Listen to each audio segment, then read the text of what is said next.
दोस्तों, क्या आप भी सोना खरीदने की सोच रहे हैं? तो पहले ये चौंकाने वाली हकीकत जान लीजिए।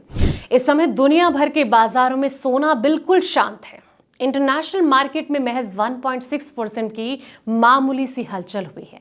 लेकिन भारत में सोने की कीमतें रॉकेट बन चुकी हैं और इसमें 18% तक का रिकॉर्ड उछाल आ चुका है। जी हाँ, दुनिया के लिए जो सोना सस्ता है, वहीं भारतीयों की जेब पर भारी पड़ता जा रहा है। आखिर ऐसा क्यों है? क्यों ग्लोबल मार्केट स्थिर होने के बावजूद हमारे देश में सोने के दाम आसमान छू रहे हैं? आज हम खोलेंगे इसके पीछे के वो दो बड़े कारण। तो चलिए जानते हैं कि आखिर क्या है वो दो बड़े कारण और सोने के महंगे होने के पीछे की आखिर क्या है पूरी कहानी। तो चलिए जानते हैं। नमस्कार, मैं हूं आपके साथ संध्या बिष्ट और आप देख रहे हैं द इकोनॉमिक टाइम्स हिंदी। दोस्तों, साल 2026 की शुरुआत में ही भारतीय बाजारों और अंतर्राष्ट्रीय बाजारों में गोल्ड की कीमतों के बीच का बहुत अंतर तेजी से बढ़ा। वर्तमान में ये अंतर जो है करीब 18% तक पहुंच चुका है। घरेलू बाजार में सोने के इस कदर महंगे होने के पीछे दो मुख्य कारण हैं। पहला, सोने के आयात यानी कि जो इंपोर्ट ड्यूटी है, इसमें भारी बढ़ोतरी और दूसरा, अमेरिकी डॉलर के मुकाबले भारतीय रुपए की कमजोरी। दोस्तों, भारतीय कमोडिटी मार्केट यानी कि एमसीएक्स पर अगर नजर डाला जाए तो इस साल सोने की जो कीमतें हैं, इसमें जबरदस्त उछाल देखने को मिली। घरेलू बाजार यानी कि एमसीएक्स जो है 1 जनवरी 2026 को 24 कैरेट गोल्ड 1,32,614 रुपए प्रति 10 ग्राम था, जो कि 27 मई तक 23,615 रुपए भारी बढ़त के साथ 1,56,229 रुपए प्रति 10 ग्राम पर पहुंच गया।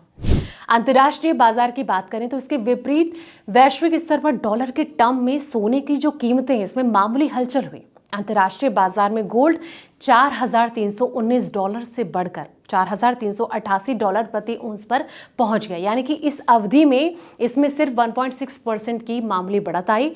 अब सवाल यह आता है कि भारत में सोना महंगा होने के आखिर वो दो बड़े कौन से कारण हैं? पहला है आयात शुल्क में भारी बढ़ोतरी।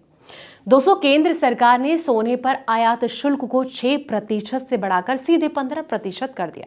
इस 9% अंक की बढ़ोतरी का सीधा इम्पैक्ट आयातकों की लागत पर पड़ा, जिन्होंने इसका जो बोझ है वो अंतिम ग्राहकों पर डाल दिया। और साथ ही सरकार ने जो है एडवांस ऑथराइजेशन स्कीम के तहत निर्यात से जुड़े सोने के आयात नियमों को भी सख्त कर दिया है, जिससे कि लंबी अवधि में सप्लाई और तंग होने की जो आशंका है वो नजर आ रही है। दूसरा जो बड़ा कारण है वो है रुपए का कमजोर होना। साल 2026 में अब तक भारतीय रुपए अमेरिकी डॉलर के मुकाबले करीब 7% तक टूट चुका है। वैश्विक स्तर पर गोल्ड की कीमत डॉलर में तय होती है, इसलिए रुपए के कमजोर होने का मतलब है कि अंतर्राष्ट्रीय बाजार में कीमतें ना बढ़ने पर भी भारतीय खरीदारों को उसी सोने के लिए स्वचालित रूप से अधिक रुपए जुटाने होंगे। तो ये वो दो बड़े कारण हैं। अब सवाल ये कि एक्सपर्ट क्या राय दे रहे हैं।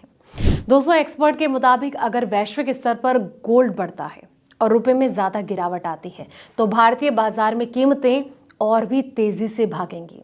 वहीं अगर अंतर्राष्ट्रीय कीमतों में सुधार आता है तो भी रुपए जो है वो कमजोर रहने की स्थिति में घरेलू कीमतों में कोई बड़ी गिरावट नहीं नजर आएगी। दोस्तों, तो आपको क्या लगता है कि आखिर बाकी देशों के मुकाबले गोल्ड जो भारत में लगातार चरम सीमा पार करता जा रहा है, उसको आप कैसे देखते हैं? आपकी क्या राय? कमेंट सेक्शन में अपनी राय जरूर दें। अगर ये रिपोर्ट आपको पसंद आए तो जाते जैसे इसे लाइक शेयर जरूर करें और साथ ही हमारे चैनल को सब्सक्राइब करना ना भूलें। ऐसी पल पल की अपडेट्स के लिए आप देखते रहें द इकोनॉमिक टाइम्स हिंदी।